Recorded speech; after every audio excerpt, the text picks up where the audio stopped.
I'm going to start this video off with an esoteric truth that not a lot of people know about, and it comes from astrology. The first thing that I want to mention about self-pity, embarrassment, shame, being insecure about what other people think of you is that this is an imbalance of energy. It's the case that people with a lot of feminine energy, whose dominant natural elements are earth or water, in fact, tend to struggle with self-esteem.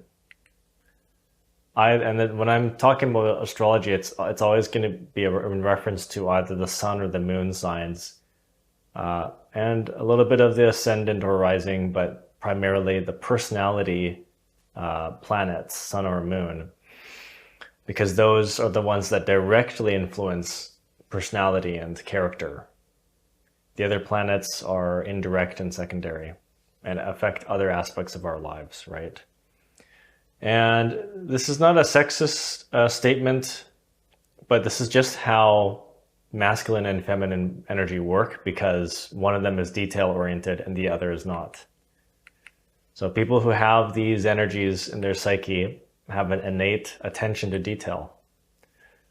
This is one of the strengths of earth and water. The earth element endows a person with craftsmanship and stubborn dedication. The water element provides empathetic observation. They're detail-oriented in order to be an empath, in order to see what people are going through and help them. So these are feminine energies. But as with all strengths, every strength has its equal and opposite negative trait. So when feminine energy is exaggerated or out of balance, this quality of mind can cause a person's awareness to become very narrow and fixated on minor observations, right? Minor details. This leads to pettiness. The end result is insecurity, overthinking, taking things too seriously, perfectionism, embarrassment, as I said, pettiness, and an overly critical perspective. So my first recommendation is to consider whether or not you have an abundance of feminine energy in your astrology. Particularly your main birth sign and your moon sign, since the lunar sign is your subconsciousness. It's basically who you are on the inside. They say your emotions. If one of your signs is anywhere near Virgo or Taurus or Pisces or Scorpio or other feminine signs, this is probably the reason why your feelings of self-criticism or insecurity or embarrassment are so strong. And it doesn't have to be in that sign, right? If you know how to read some of the charts, it just needs to be near it. You know, even if you're 6 or 8 degrees away, even like 8 degrees away from a sign like Virgo, that can have a really strong influence on you. Or Scorpio or other signs. But even being, so 6 or 8 degrees, that can still have a very strong influence. It doesn't have to be a cusp. This serves as a big reminder for men especially, because a lot of people aren't aware that perfectionism and feeling insecure or embarrassed is actually it's a very feminine quality. So when men discover this, a lot of them might immediately realize that they've been sitting in their feminine too much. And for that reason, that idea can help them snap out of it, so to speak. Because masculine energy doesn't have this kind of imbalance. It's not petty. It doesn't complicate things with details. Masculine energy allows a person to see the bigger picture, overall picture or situation. And it can prioritize through insignificant details in order to handle the meat and potatoes of something. Masculine energy is very independent because people who have it have this innate ability to just be themselves and do things in their own way, have their own ideas without shame or the need for approval. If we take the natural element of fire, for example, like a warrior, people with a lot of fire do and say what they please because they feel that that right to be themselves very strongly. So they generally don't have much problem with other people's opinions. These kinds of people have an inborn inclination to think for themselves and do things their own way, rather than mimic and adopt the behavior of others. So one thing I recommend that everyone do is to learn to make other people's opinions irrelevant. Realize that your job in life is to be you, and that you can't please everyone because it's impossible. If you kept changing yourself constantly to win respect and admiration from people, it's impossible for one thing, and that would contradict your personalities, your ways, and you would be rejecting your own character and beliefs at the same time. You will actually come off as more certain in yourself if you simply shift your attitude by owning yourself and just admitting to all of your flaws and mistakes and not making a big deal out of it. If you own everything about yourself around other people, including your mistakes and imperfections, if you really own it in your attitude and you don't feel any way about it, it tells everyone that you don't give a damn, you're not insecure, and you know your worth. So this shift in attitude can still be effective even when others don't agree with you. And keep in mind that if you're not happy with the way someone views you, you gave some of the wrong impressions and you're thinking to yourself, you think I'm like that? I didn't know I had so many flaws. That's not who I am. That's not what I am. I have to prove something to you. I have to prove something else to you now. Well, you only have yourself to blame for giving the person the wrong impression. You might as well just embrace it if they mistook you. Own the character that they think you are, or dismiss the flaw or criticism and give people a better impression next time. And try not to take your mistake too seriously. Now, if you're struggling with self-esteem and you want to compensate somehow, I will also mention that here, even though compensation is not an ideal way to correct low self-esteem, start off by prioritizing your strengths, by finding the ones that are most important to you. Try not to mind the imperfections and flaws that people point out or the lesser known skills that people don't recognize in you. And you can compromise your self-image a little. You don't need to be proud of many small things. Try to be satisfied with this kind of character. You can choose to compensate with a lot of social status or career status, and that might work for you since a lot of people in society like this. A lot of people yearn to be worshipped, to be renowned. They value this. They value social status. And there are many tools you can take advantage of to enhance your status overnight. Services like SMM Sumo, for example. And of course, however, this is a spiritual channel, so this isn't the wholesome, solution. The inferiority complex still exists in compensation tactics. It's not the authentic way to feel better about yourself, but it can work for some time. A more helpful mindset to have is the courage to be disliked, which is also the title of a book by Ichiro Kishimi and Fumitake Koga. At one point in the book, the authors say that you may not be able to change the way other people view you, but you can change the way that you view yourself. And in return, and that's basically the end of the quote, but in return, this can make people understand how you feel about yourself. And in dating arts or social arts, the social arts community, this personal attitude is called a frame. It's called your frame. A frame is a term that includes a lot of things. Your frame holds your unique point of view. It contains your values, your opinions, and your attitude. So everyone has a frame. It's kind of a made-up idea, but it exists because we have opinions and attitudes and language, body language, and so on. People can sense your frame because it expresses itself in the way you dress and the way you walk and the way you talk. So if you're very certain about your everything, including yourself, this means that your frame is very strong. So no matter what people say or think about you or your point of view, you don't second guess yourself or feel the need to change your opinion just to please others. And see, other people can see this, so it looks good, right? It looks like healthy self-esteem, assuredness, independence. Now, here are my 4 reasons why you should stop caring what other people think of you. Reason 1, you're too detail-oriented, you're too perfectionist, too petty, and you take things too seriously.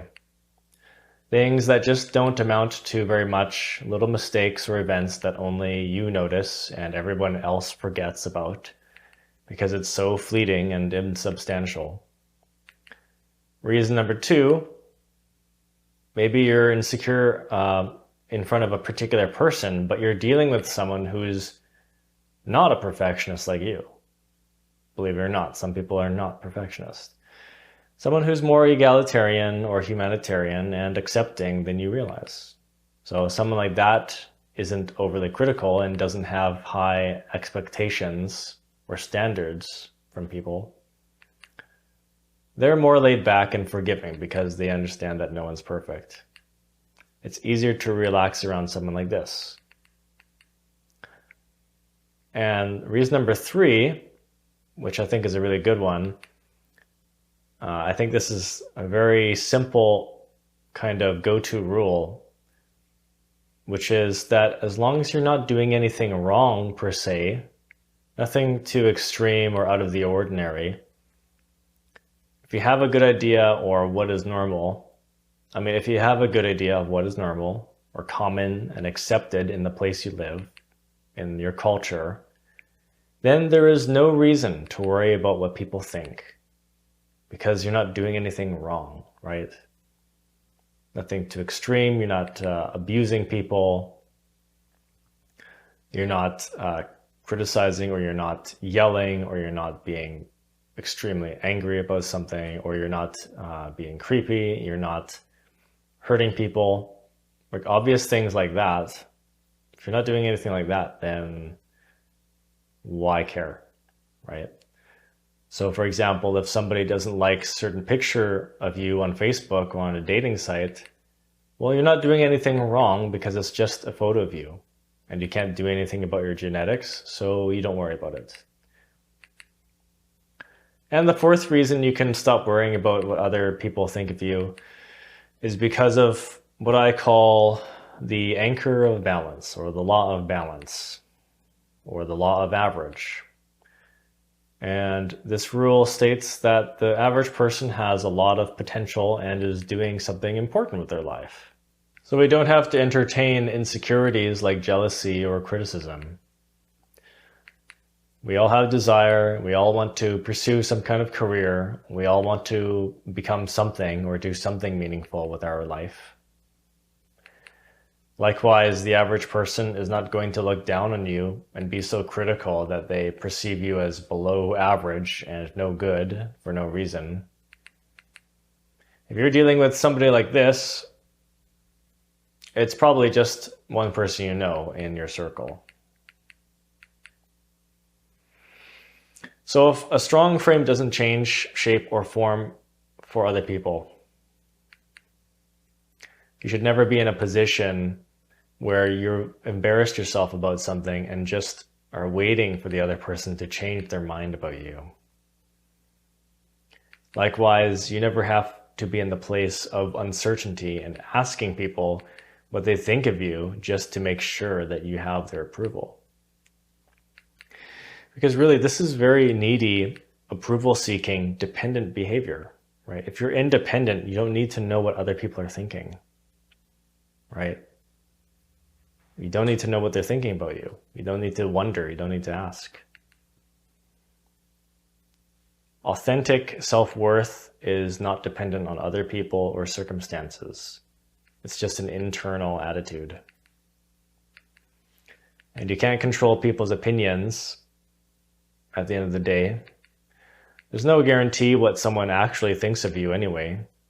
So even if you try to give them the right impression, you may not.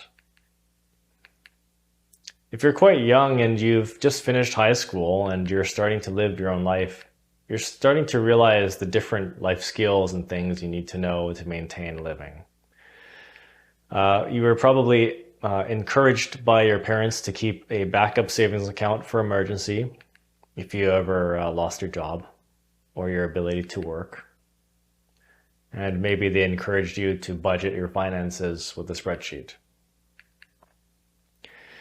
There are a lot of life skills that we need in order to get by safely in life. So with that being said, it's possible to become jealous of people and uncertain in our worth when we find that our life skills are lacking. If we refer to this chart here, this is a collection of life skills and knowledge prioritized from the most basic and essential to the least essential. As we gradually ascend the triangle in the real world, there are more advanced and intricate things we can get ourselves into, but they are more or less optional, like at the top of the triangle.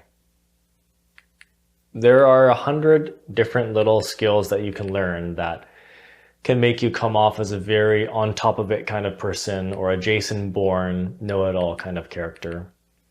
But at the end of the day, the only skills and knowledge that are really important are the ones found at the first few levels of the triangle.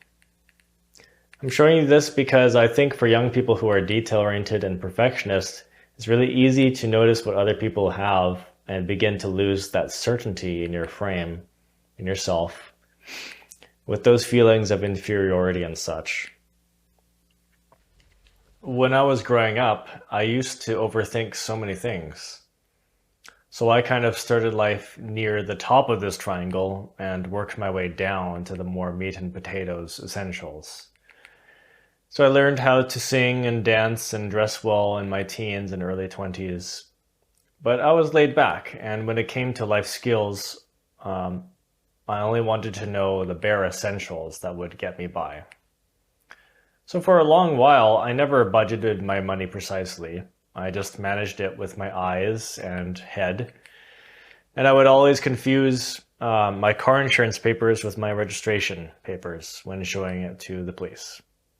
And I didn't care to know about all the sneaky things the government does to make money from us, or what restaurant managers secretly do to their employees' paychecks. All of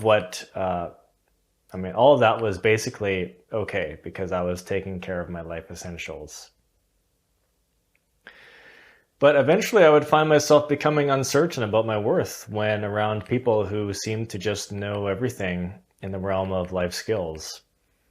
I was the kind of person who would lease a car but have no idea what I was signing, how much the interest rate was, or whether or not the interest would change over time, or if it were a good interest rate at all. So my point is that whatever or whoever you are, you should just own it. There's no rules to follow really when it comes to how to live your life. There's no use in losing your frame and becoming insecure about what other people think unless you're doing really bad things or you're not doing anything with your life and are receiving government support for no reason so you can sit at home all day.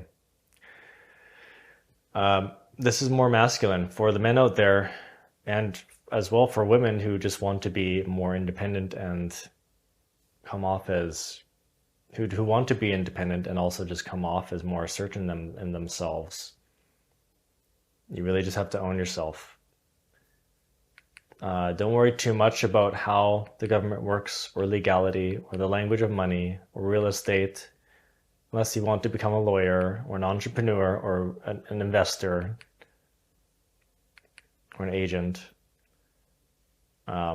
You can get a good accountant and let them do your taxes. That's helpful. You don't have to know how everything works in life, is my point. So when you adopt a sturdy frame for yourself, you're going from an am I mentality, which is uncertain and approval seeking, always second guessing and wondering what people think, to an I am mentality, which is self-assured and self-approving. So to keep in mind that you have your own opinions and way of life that I encourage you to keep. You can't get everyone to admire you. You can't look good in front of everyone. It's impossible. Everyone has their own preferences and taste. It's too hard, and you would be very soft in the head and obsessive to try. If you're a laid-back person and you're going through life one step at a time, or maybe you're taking your time figuring out what you want to do with for your career, there's nothing wrong with that. Just own it. What if you're dating someone who's very ambitious and you're just going at your own pace? You have to own it. Stop pleasing people. You're just going to get really insecure by your partner. It's going to trip you out if you let them shake your frame like that, because they want to advance in certain ways and you just want to go one step at a time, or you have your own reasons for taking your time in life. You got to stop pleasing people. Just own it.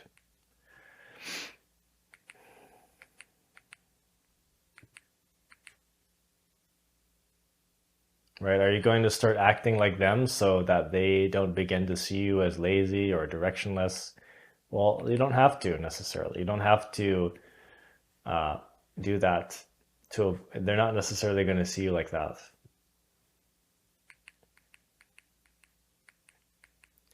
When you're comfortable in your own skin and you accept yourself fully, you take on this I am mentality. It's like Popeye. I am what I am. That's me. Take it or leave it. So with this attitude, if you're very self-assured and you're emotionally grounded, even the most harsh criticism can be easily plowed through, especially if your reputation, if you don't take your image and reputation too seriously. The ability to not care what others think of you will endow you with fierce independence.